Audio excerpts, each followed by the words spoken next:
Nah, kalau kamu ingin mengetahui dan kamu benar-benar menyadari, mulai belajar memahami tentang NLP, percaya sahabat saya, dari kamu memahami ilmu NLP ini, maka kehidupan kamu pun akan berubah. Kesuksesan, kegagalan manusia itu ternyata berasal dari sebuah program ilmu pikirannya. Apa yang tercakup di dalam orang-orang yang gagal, sehingga program pikiran yang ada di dalam pikirannya itu sendiri, itu selalu mengarahkan dia ke kegagalan.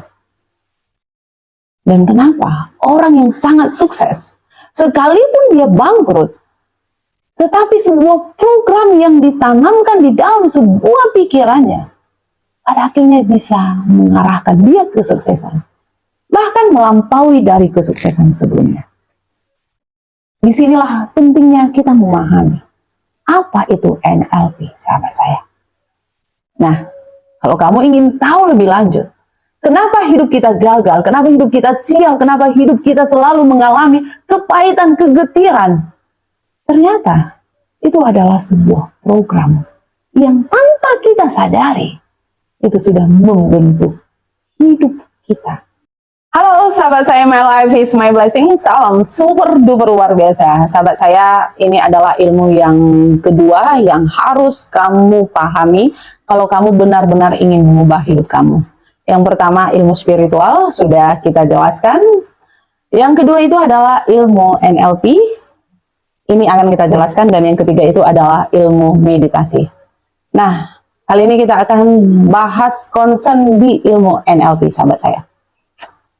Sebuah ilmu NLP, yaitu ilmu yang singkatan dari Neuro-Linguistic Program, yaitu sebuah program memanajemen pikiran kita sendiri melalui sebuah bahasa. Nah, sahabat saya, kamu tahu nggak sih, kalau ilmu ini kamu kuasai, kamu akan bisa menguasai kehidupan itu sendiri. Kenapa? Karena ternyata, katanya, dan sebuah studi menunjukkan bahwa sebuah DNA itu bisa diprogram melalui pikiran, perasaan, dan pada akhirnya bermanifestasi pada tindakan kita. Dan kesuksesan, kegagalan manusia itu ternyata berasal dari sebuah program ilmu pikirannya. Apa yang tercakup di dalam orang-orang yang gagal, sehingga program pikiran yang ada di dalam pikirannya itu sendiri, itu selalu mengarahkan dia ke kegagalan. Dan kenapa orang yang sangat sukses, sekalipun dia bangkrut, tetapi sebuah program yang ditanamkan di dalam sebuah pikirannya, pada akhirnya bisa mengarahkan dia ke kesuksesan, bahkan melampaui dari kesuksesan sebelumnya. Disinilah pentingnya kita memahami apa itu NLP, sahabat saya. Nah, kalau kamu ingin tahu lebih lanjut, kenapa hidup kita gagal, kenapa hidup kita sial, kenapa hidup kita selalu mengalami kepahitan, kegetiran, ternyata itu adalah sebuah program yang tanpa kita sadari, itu sudah membentuk hidup kita. Hidup kita itu terbentuk dari sebuah karakter kecil yang secara perlahan demi perlahan terakumulasi menjadi sebuah kebiasaan. Dan kebiasaan itu akan menentukan masa depan kita. Bagaimana kamu mengetahui masa depan kamu? Kalau kamu sendiri tidak mengetahui program pikiran apa yang kamu pikirkan, yang kamu kirimkan ke dalam diri kamu. Kenapa?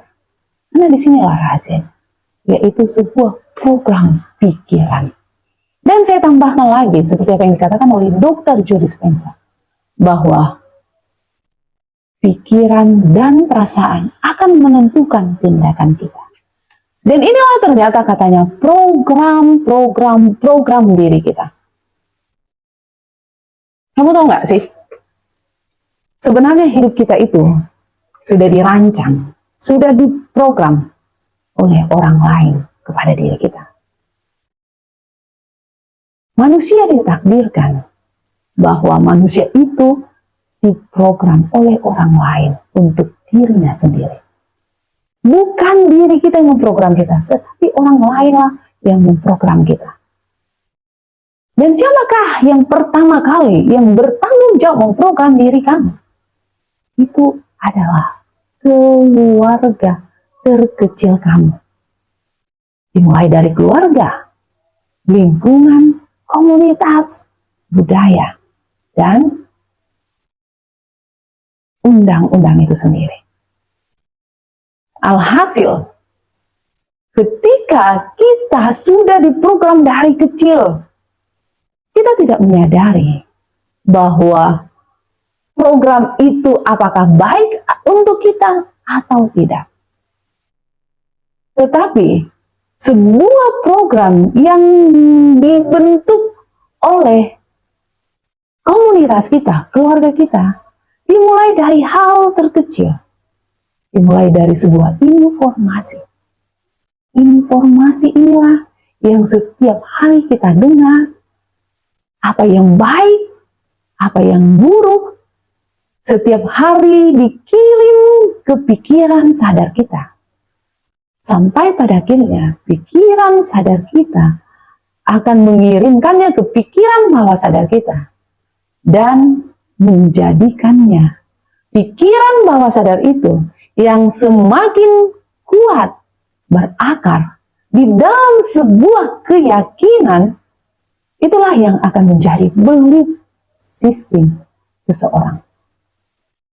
Nah, apa yang terjadi ketika sebuah pikiran, sebuah informasi yang sudah tertancap, menancap di sebuah belief system, pikiran bawah sadar seseorang itu? Maka itu akan menjadi autopilot bagi hidup kita sendiri. Contohnya, dari pengalaman saya. Pengalaman saya lahir dan besar dari keluarga yang sangat-sangat sederhana. Secara khusus, saya dibesarkan dari seorang orang tua tunggal, mama saya. Di usia 29 tahun, dia sudah janda dengan kondisi hamil dan 5 orang anaknya. Tanpa pekerjaan, tanpa warisan, ataupun tanpa pensiunan yang ditinggalkan oleh suaminya. Praktis. Sebuah kata, perjuangan, kepahitan, kegetiran yang harus dilalui oleh mama saya. Pada akhirnya itu diprogram di pikiran bawah sadar kami. Sebuah kata-kata yang mengatakan bahwa hidup itu adalah perjuangan. Hidup itu pahit, hidup itu sulit. Itu akan termanifestasi di dalam pikiran kami. Alhasil, apa yang terjadi?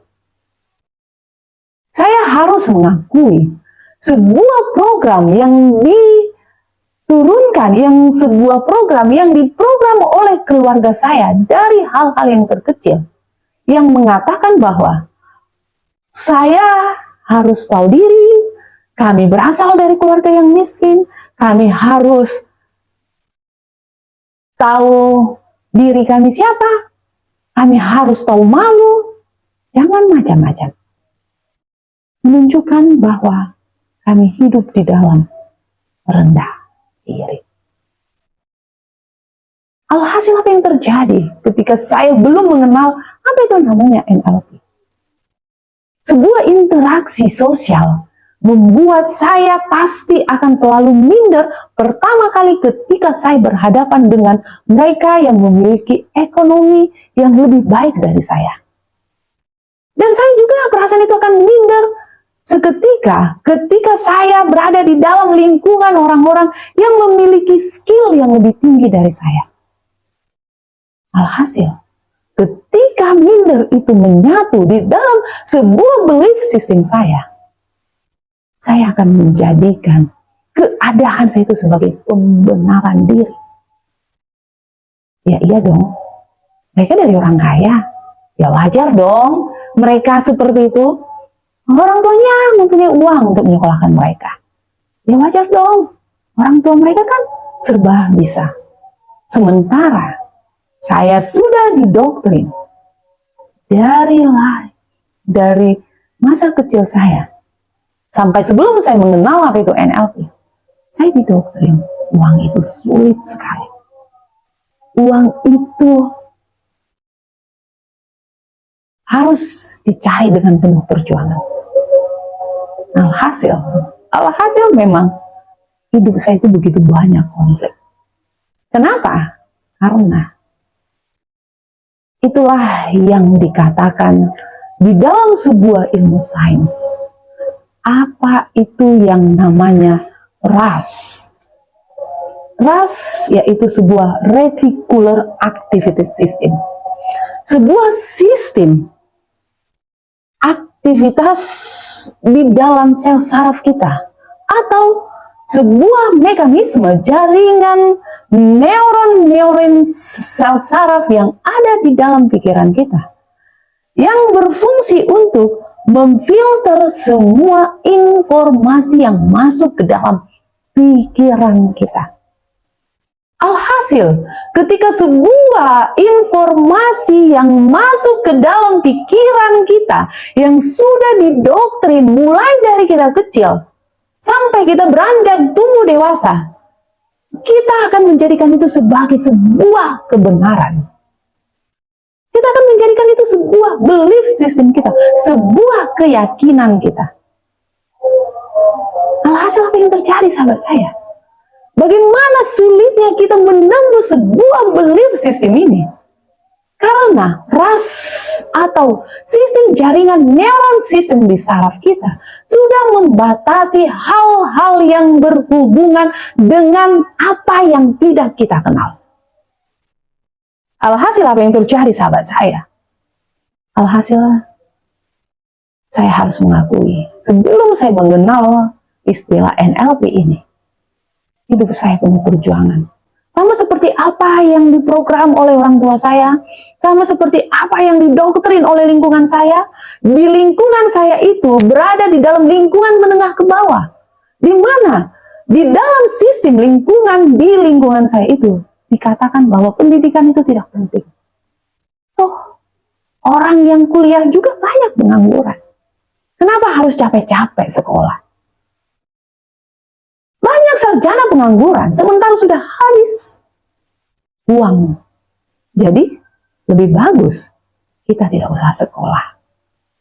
Sangat sulit bergumul di dalam kondisi seperti ini. Bersyukur, saya memiliki orang tua yang luar biasa. Sekalipun di lingkungannya adalah lingkungan yang benar-benar menengah ke bawah, tetapi sebuah frekuensi pikirannya yang sebuah pergaulannya dengan lingkungan gereja pada akhirnya membawa dia sebuah program pikiran yang ternyata apa yang dipikirkannya, apa yang diterimanya dari lingkungan itu ternyata salah. Kenapa? Karena pergaulan kita akan menentukan pikiran kita.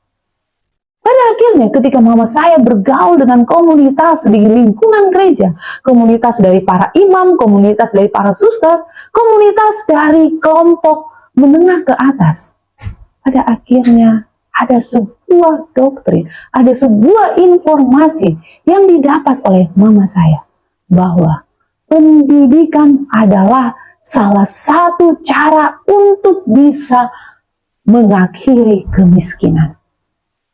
Pada akhirnya, sebuah doktrin, sebuah informasi yang selalu didengungkan di dalam lingkungan pergaulannya akan mengubah mindset mama saya sendiri. Alhasil, sebuah tekad yang sudah ditekadkannya bahwa apapun terjadi, saya harus bisa menyekolahkan anak saya. Dan tebak sahabat saya, apa yang terjadi? Ketika sebuah program pikiran yang dikuatkan di dalam sebuah bahasa tubuh kita, bahasa rasa kita, pada akhirnya akan menentukan tindakan kita. Sebuah tindakan kita, sebuah kebiasaan yang kita lakukan secara setiap hari, tindakan itulah yang akan mengubah masa depan kita. Jadi sahabat saya, disinilah pentingnya kamu belajar tentang NLP. Ternyata sahabat saya, setelah saya menyadari pentingnya ilmu NLP ini, melalui sebuah ilmu yang sangat berharga sekali saya dapatkan dari Dr. Joe Dispenza, dari Neville Goddard, dari Art Nightingale, dari Sadara Guru, Eckhart Tolle. Ternyata ada sebuah ilmu yang paling penting sekali yang harus kita pahami. Ilmu kehidupan yang abadi. Yaitu, kitalah sebagai program diri kita. We are the programmer, katanya. Kitalah sebagai yang memprogram hidup kita. Dan ternyata hidup kita itu diprogram, sebenarnya itu diprogram dari dalam keluar. Sebuah hal yang bertentangan sekali ketika orang lain memprogram diri kita. Yaitu orang lain memprogram diri kita itu dari eksternal diri kita ke internal diri kita. Alhasil apa yang terjadi? Sama seperti pengalaman saya. Ketika saya melihat sebuah kenyataan, orang lain lebih dari saya, lebih dari ekonomi, lebih dari kemampuan, itu menunjukkan perasaan minder saya. Karena apa? Karena eksternal itulah yang memprogram diri saya. Sebuah doktrin yang sudah ditanamkan di dalam diri saya mulai dari kecil, selalu diingatkan bahwa saya harus tahu diri, saya harus tahu siapa saya. Saya tidak punya bapak, saya orang miskin. Itu adalah sebuah program yang membuat saya minder. Dan pada akhirnya, ketika saya mengenal sebuah ilmu yang sangat berharga ini, saya mulai memprogram diri saya. Ternyata saya adalah pendamping Tuhan untuk menciptakan diri saya melalui internal diri saya. Saya ingin menjadi seperti apa itu bisa saya lakukan. Inilah yang saya dapat dari ilmu Neville Goddard. Itu ilmu visualisasi.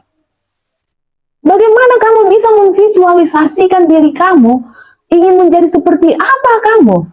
Itu akan termanifestasi dari bagaimana kamu bisa merasakan sebuah perasaan yang begitu berharga ketika kamu mengharmonisasikannya ke pikiran kamu.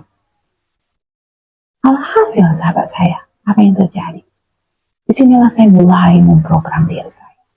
Disinilah saya mulai mengajari, melatih diri saya. Dr. Joe Dispenza mengatakan bahwa tubuh ini adalah seperti anjing yang harus kamu tundukkan. Karena bila kamu tidak menundukkan itu akan seperti anjing yang menggonggong ketika ada eksternal diri kamu yang tidak sesuai dengan kenyataan. Dan inilah ini yang paling penting. Bukan eksternal diri kamu yang mempengaruhi kamu, tetapi internal diri kamu. Program bahasa apa yang kamu masukkan ke dalam pikiran kamu, dan perasaan apa yang kamu yakini di dalam diri kamu, itu akan mempengaruhi menciptakan energi apa yang akan kamu lakukan dalam sebuah tindakan dan keputusan yang kamu ambil. Alhasil sahabat saya,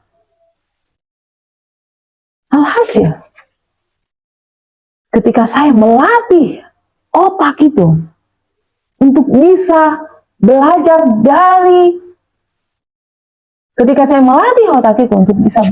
tenang dari semua faktor-faktor eksternal saya, maka disitulah saya dapat membentuk pikiran saya. Saya dapat membentuk program saya. Sebuah ras yang sebelumnya membatasi pikiran saya, yaitu yang dibenarkan oleh pikiran saya itu adalah saya adalah orang miskin, saya adalah orang yang susah, saya harus tahu diri. Ketika saya mulai belajar memasukkan sebuah program tentang keberlimpahan, tentang kekayaan, tentang kebahagiaan, tentang kesuksesan, disinilah ras itu akan menolak. Karena itu bukan informasi yang paling penting. Kebenarannya bukan itu yang benar. Walaupun kamu meyakini itu benar, tetapi sebuah doktrin, sebuah belief system sudah terpahat, sudah menancap di pikiran bawah sadar saya, itu akan sulit sekali diterima. Nah, bagaimana caranya agar kamu bisa memprogram pikiran ulang kamu lagi? Bagaimana cara kamu yang sebelumnya sebuah belief system, sebuah program pikiran yang sudah didoktrin sejak kamu lahir sampai kamu besar, sampai pada akhirnya kamu mulai mengenal diri kamu bahwa ternyata ada sebuah program bahasa diri kamu. Disinilah dibutuhkan meditasi. Meditasi, sahabat saya. Kenapa meditasi? Kenapa di dalam meditasi itu kamu bisa memprogram ulang pikiran kamu? Seperti yang saya katakan, pikiran self-talk itu, terutama ras reticular activity system yang ada di dalam otak kita, itu akan sulit menerima program baru. Self-talk itu akan membentengi diri kita. Self-talk yang mengatakan bahwa kamu bukan seperti ini, itu salah. Program otak kamu tidak membaca itu dalam sebuah program kamu. Nggak mungkin, kamu adalah orang yang miskin, kamu harus tahu diri. Itulah yang akan dilakukan secara berulang-ulang sebagai sebuah informasi pembenaran kita. Nah, ketika self-talk ini bisa kita tenangkan, ketika kamu belajar untuk bisa mendiamkan self-talk ini, maka secara perlahan demi perlahan, pikiran kita yang kita masukkan ke dalam pikiran sadar kita akan perlahan demi perlahan akan berubah. Tetapi tidak semudah itu. Karena itulah perlu dilakukan sebuah manajemen reprogram pikiran kita, sahabat saya. Kenapa? Karena hanya dengan kita bisa memprogram diri kita, kita bisa menginstal kembali pikiran kita, maka sebuah program sama seperti di komputer, di laptop kita. Ketika kita menginstal program baru, reprogram, maka hasilnya pun akan berubah, sahabat saya. Benar, ini sudah saya praktikkan. Salah satu cara kita untuk bisa memprogram diri kita itu adalah dengan cara meningkatkan harga diri, harga diri kamu sendiri. Adalah harga diri seperti tujuan apa hidup yang ingin kamu wujudkan, yang ingin kamu visualisasikan di dalam diri kamu. Kalau selama ini kamu mengalami kepahitan, kemiskinan, visualisasikan. Apakah harga dirimu harga diri sebatas penderitaan? Apakah harga dirimu sebatas kepahitan? Kalau kamu tidak mau itu terjadi, maka belajarlah untuk memvisualisasikan diri kamu. Itu akan belajar untuk reprogram atau merestart kembali pikiran kamu. Nah, yang kedua adalah ketika kamu sudah memvisualisasinya, bagaimana perasaan kamu terhadap visualisasi kamu itu sendiri? Apakah ada sebuah perasaan bangga? Adakah perasaan bahagia? Adakah sebuah perasaan terinspirasi yang bisa membuat kamu menaikkan derajat kamu dari seseorang yang levelnya penuh penderitaan, penuh kepahitan, menjadi penuh kebahagiaan, penuh kesuksesan, penuh keberlimpahan? Disinilah cara kamu belajar untuk mulai memprogram pikiran kamu. Dan dengan kita belajar mereprogram di pikiran kita, kita akan mulai masuk belajar untuk melakukan meditasi, dan meditasi ini belajar kita untuk memvisualisasikan diri kita. Meditasi ini adalah sebuah pelajaran untuk bisa kita menenangkan self-talk kita, sahabat saya. Dan dari meditasi itu, kita akan mempunyai kebiasaan untuk berkontemplasi. Itu menghubungkan diri kita ke masa depan kita, dengan membayangkan diri kita seperti apa kita ke depannya. Dan ini pentingnya berkontemplasi. Artinya kita belajar memutuskan sejenak diri kita dari eksternal diri kita. Ingat, salah satu cara kita untuk memprediksi, untuk mewujudkan masa depan kita, itu adalah dengan cara as inside will be outside. Bukan sebaliknya. Sebuah kenyataan pahit, sebuah keadaan yang suram, sebuah keadaan yang tidak baik-baik saja, itu hanya keadaan sementara. Tetapi keadaan yang abadi itu ada di dalam diri kita. Bagaimana bisa kita terhubung ke sebuah masa depan kita? Bagaimana kita bisa menyatu ke higher yourself kita? Itu dimulai dari meditasi. Jadi kalau kamu melakukan ini, maka inilah yang terjadi di otakmu. Yaitu, kamu akan belajar untuk melatih otakmu untuk memiliki filter yang sama sekali berbeda dari filter yang sebelumnya diprogram oleh orang lain menjadi sebuah filter yang hanya kamu sendiri yang memprogram diri kamu. Karena apa? Karena otak tidak mengetahui perbedaan antara apa yang benar-benar terjadi dan apa yang tidak terjadi. Otak itu hanya bisa merasakan dari sebuah perasaan kamu dan dari sebuah pikiran kamu. Itulah yang dibaca oleh otak kita. Nah, jadi ketika otakmu akan mengalami seperti apa yang kamu visualisasikan, otak itu akan membacanya atau memprogramnya, memberikan sebuah kode bahwa itulah sebagai memori yang nyata di dalam hidup kita. Jadi ketika RAS ini bisa kita ubah, maka sistem informasi itu, sistem informasi yang sudah kita program itulah yang akan masuk ke dalam sebuah program di otak kita. Jadi sahabat saya, apa keuntungannya setelah kita berhasil memprogram otak kita dan memberikan informasi secara terus-menerus dari pikiran sadar kita menjadi sebuah pikiran bawah sadar kita, maka itu akan terjadi sebuah belief system yang mengakar di pikiran bawah sadar kita dan masuk ke pikiran super sadar kita. Kalau kita meyakini dan mempercayainya, maka disinilah yang akan kita temukan bahwa alam sendirilah yang bekerja mewujudkannya. Sampai pada akhirnya orang yang sudah mempraktikannya, termasuk saya sudah mempraktikannya, saya merasakan bahwa sebuah program yang sudah dibaca oleh kode RAS di dalam program otak kita, maka suka atau tidak suka, cepat atau lambat, itu akan terwujud di dalam kehidupan kita. Apakah kita mengetahui bagaimana cara itu terwujud? No, cara itu kita tidak mengetahuinya sama sekali. Itulah yang dinamakan sebuah miracle happen. Happen, keajaiban katanya.